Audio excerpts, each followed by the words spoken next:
সামাজিক মাধ্যম ফেসবুকে এখন কিন্তু ভাই কন্টেন্টের এভেলেবেল অনেক কিছু বিভ্রান্তিমূলক তথ্য পাওয়া যায়, যেগুলো আমরা না জেনেই কিন্তু শেয়ার করে বসি। আর এই কন্টেন্ট গুলো যখন ফেসবুক শাস্তিমূলক ব্যবস্থা নেয়, তখন আমি যে শেয়ার করেছি সেই কন্টেন্টটা আমিও কিন্তু সে শাস্তির আওতায় পড়ে যাই। ঠিক তদ্রুপ ভাই, অনেকে আমরা কিন্তু বিভিন্ন ব্যক্তিকে না জেনে কিন্তু ট্যাগ করি। এই ট্যাগ করবে যে ব্যক্তিকে, সে ব্যক্তিও কিন্তু সেই ধরনের সমস্যায় পড়ে যাবে।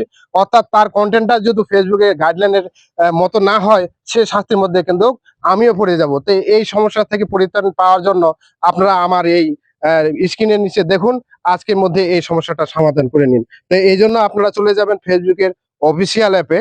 আমার ফেসবুকের অফিসিয়াল অ্যাপে চলে আসলাম।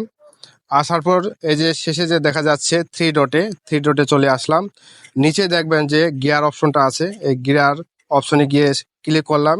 ক্লিক করার পর নিচে একটু স্ক্রল করে আসবেন। নিচে স্ক্রল করার পর দেখবেন যে প্রোফাইল অ্যান্ড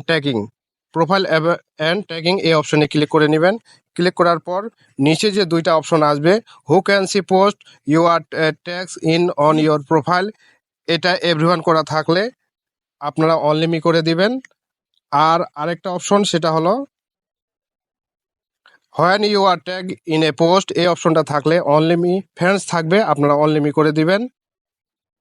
আর আপনাদের কেউ যদি আপনাদেরকে ট্যাগিং করে, সেটা রিভিউ করার জন্য, যে সে আমাকে ভালোভাবে ট্যাগ করছে না খারাপ উদ্দেশ্য নিয়ে ট্যাগ করছে, এটার জন্য রিভিউ করার জন্য আপনারা রিভিউ অপশন আছে, এখানে এই দুইটা অপশন চালু করে দিতে পারেন।